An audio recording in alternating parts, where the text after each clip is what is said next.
There were so many obstacles thrown at us, and time after time, we just overcame all of those because I just believe what God has blessed, nobody can curse. And you just have to keep that faith that not a hair on your head is going to be touched. Literally. Yeah, literally. That's why I don't have it anymore. Sorry. Hello, everybody. Welcome back to The Pour. My name is Father Christian. This is the place where faith and culture are served together. And today we are talking about how do you be a good instrument of faith in the public forum. And to do that, we have brought the new sheriff in town. Sheriff Richard Del Toro from St. Lucie County has made his way here. Yay! Thanks for having me. I appreciate it. A tradition here at the Pour is that we pick a drink that best represents our guest. Okay. So for you, it's Guru. Guru. You are the guru. So let's try this. It's an energy drink. Okay. Cheers, brother. Hello. Salud. It's pretty good. That is a tropical punch. That's very nice. The big question everyone wants to know, are you related to Benicio? No, I do get asked a lot though. I'm not related to Benicio. Okay, because you kind of like you guys have the same hair, you guys have the same structure, you guys kind of look the same. Has a little bit more money than me though. Yeah, Yeah. It's, what is money? Yeah. You know? Okay. How about Guillermo? Nope, No. not related. No. So you've now been sheriff now for. All 7 weeks. Yeah. Woo! Got it all figured out. How much closer are we to the RoboCop program? A lot closer than people think. Oh, you're being serious. Yeah. When I was with City of Port St. Lucie last year, we got a robotic dog, and this thing was amazing. So it's a lot closer than I think people think, and with AI technology and things like that, I think we'll see. Did it have also like digital droppings, or like how did that work? You never. No, it's weird though, because anytime you just refer to something as a dog and it kind of looks like one, obviously, it can roll over, it can get itself back up, it could, launch itself and jump, it can give you paw, it could do all these different things. It was pretty phenomenal. Who would make a better sheriff, Wyatt Earp or Steven Seagal? I'd have to go with Wyatt Earp. Yeah, I got to go with Tombstone on that one. Yeah. He was the real deal. Yeah. That mustache, I think that's the tiebreaker, man. Dunzo. Yeah, Dunzo. done. Okay, now who would you rather have on your team? Would you rather have Sheriff Andy Taylor from the Andy Griffin Show or Jean-Claude Van Damme? Probably depends what I'm dealing with at the time. If I'm looking to de-escalate something, probably Andy Taylor. If there's a street fight going on, I guess need Van Damme. But could Andy potentially talk him down? I think he could. Yeah. I mean, you just don't want to hurt that guy. He's just amazing. I don't even think he carried a gun. You led a SWAT department at some SWAT team, yeah. A SWAT team. How many flies did you kill? Special weapons and tactics, not swatting like a fly, but yeah. Oh. Yeah. All right, different. Well, our research department needs to get some. This is bad. This is bad, Tom. Would you ever think about annexing part of Martin County and just like showing up and saying, "Hey, this mall that you guys have here in Jensen Beach, we're gonna have that now," and just turn it into something? Yeah, we could probably do that, but the sheriff down here, he's a little bigger than me, so I don't know. We got enough growth problems in St. Lucie now as it is. There's a lot going on. So you had to go through an election, and that election, we all saw it here, that there was some mudslinging. Yes. Okay, and if it's okay for me to say that you're a man of faith? Sure. How do you be a person of faith, have some mud thrown at you, and practice that Jesus walk of loving your enemies? And that's where you got to thread the needle. You have to have thick skin to get into politics. I got into this, I was very naive, but I really believe that God had me on a plan and a journey. I mean, he appoints the people that are ultimately elected. I really believe that. There were so many obstacles thrown at us, and time after time, we just overcame all of those because I just believe what God has blessed, nobody can curse. And you just have to keep that faith that not a hair on your head is going to be touched. Literally? Yeah, literally. That's why I don't have any anymore. Sorry. That's why I don't have any anymore. Did you have to build that thick skin? The one thing I've just come to learn over the years is attitude is just the most important decision we make every single day.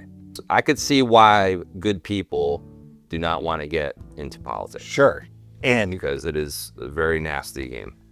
What is your daily routine of prayer, devotion? Well, I start out every morning with prayer. I think that's a very important thing to do. Every morning, though, I do receive a text message from a friend who sends me a Bible verse every single morning. And that usually kickstarts my day. By the time he sends it very early, like 4:30 in the morning. So when I get up at 5, and that's usually when I get up to start my day, I started out in prayer. And I have a book that I've written people's names in that I pray for all the time. That's great. Yeah. And you look at that book every day? Yes. You go over those names? I go over those names. You take out your rosary? I don't take out the rosary, but I always tell people, look, I'm a Christian, not a saint. Like, I make mistakes every day. Amen. I have all those problems everybody else is dealing with. I curse at times. I think bad things at times. I fall every single day, just like everybody else does. But I try to be a better version of myself, surround myself with people that I admire, that I want to be like, and that help, iron sharpens iron. They help me get better in my daily routine and what I want to do. I got elected, sure. And I got elected because of some of the things that were accomplished in Port St. Lucie, but it was accomplished by a team. Yeah. It wasn't accomplished just by me. Right. And I think we're all foolish if we think that it's all about us. Because if you get that kind of mindset, you fall into the trap that it's all about you. And in actuality, you're here to serve them and be a servant leader. What grounds you and keeps you humble? Well, I think Jesus is the ultimate servant leader. And I talk about this a lot when I talked about this on the campaign quite a bit. And, Jesus, if you read the Gospels just from, even if you're not a believer, just read the Gospel from a leadership standpoint. All he did was serve people all the time. When we help people and serve them, we get a good feeling about it. When you go out and do something nice for somebody, take up your neighbor's garbage cans or just do something nice for them, you feel good about it. I would just tell our officers, our deputies, you're in a very, very unique situation that people are calling you for help. That's not many jobs like that in the world where someone's actually calling you saying, hey, I need help now. People are at their weakest moments and you're there and you have a very powerful position. You could really impact people in a positive way. And I just think that's a very special and unique thing to do for only a short amount of time. Our careers don't last forever. I try to tell them these are rented titles. The office doesn't belong to me. I'm not going to be sheriff my entire life and someone's going to be coming after me. I think people forget that sometimes, and that's where that entitlement kind of sets in. For me, as I've learned more about my faith over the years, I didn't start out such a strong believer. I was always a believer, but I've grown and learned by reading more and getting my own understanding. And you're sometimes seeing some hellish type situations. How does that affect your faith? So there's a few things there to unpack. Number one is, as much as we're believers and we're doing God's work, there's a lot of evil in the world doing the enemy's work. I believe that. I believe there's a spiritual battle going on of good and evil.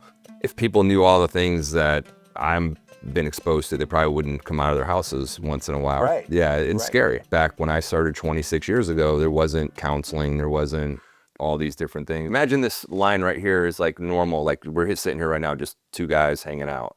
Well, when you're on duty driving around in patrol and you're super vigilant, you shoot up to say, here, this level of hypervigilance. Well, when you get off work, you don't come back down to normal. For every action, there's an opposite reaction. So you actually go below. And that's why most officers, when they get off duty, they're very withdrawn. They want to be left alone. They don't really want to interact with their spouse. And that's 50% of marriages in law enforcement don't last. Yeah. And so that's one of the things I'm very committed towards now in my new position as sheriff, is working on personnel wellness for the deputies and helping them get to live better lives.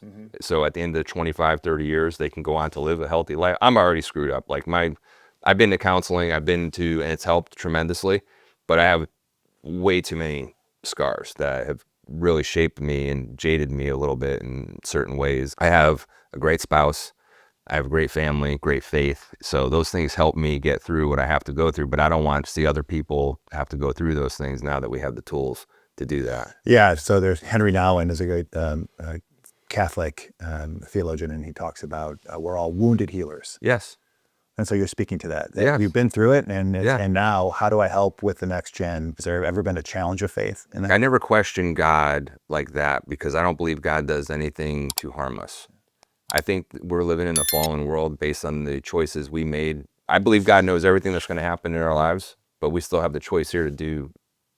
It sounds kind of crazy when you think of it that way, but as humans, we are given free will. If there was a prayer that people could pray for the law enforcement, what would be that prayer? So I actually always pray every day for a hedge of protection around our officers and their loved ones so they get home safe. And I give them the wisdom to deal with very tough situations, challenging situations. So keeping them in prayer for wisdom, safety, and I think goes a long way.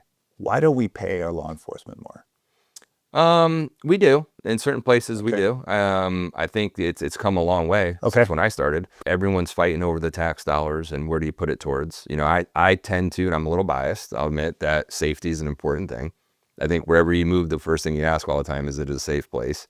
So I do think safety and economic development, all those things play hand in hand.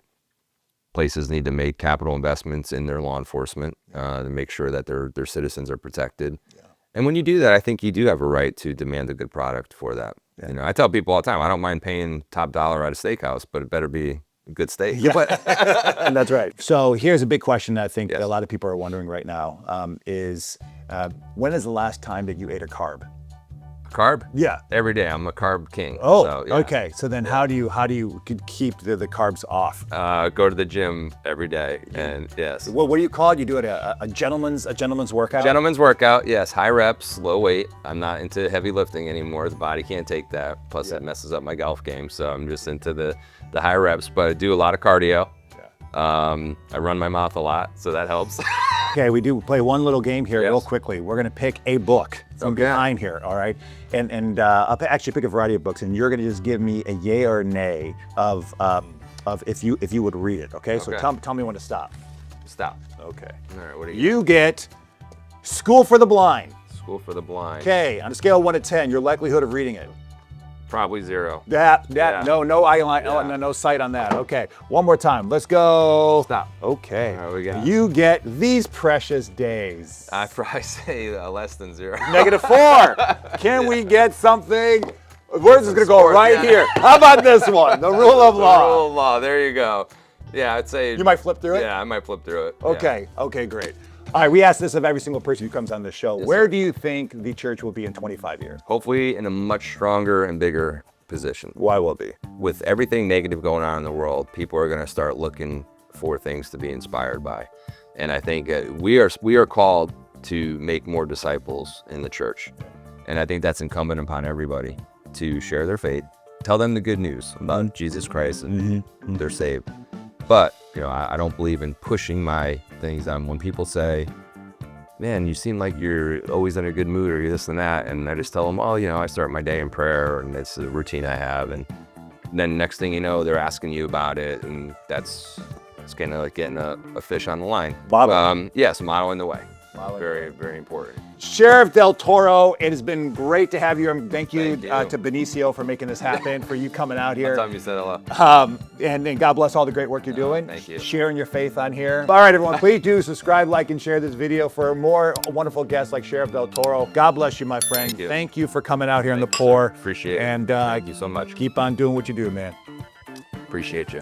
Peace.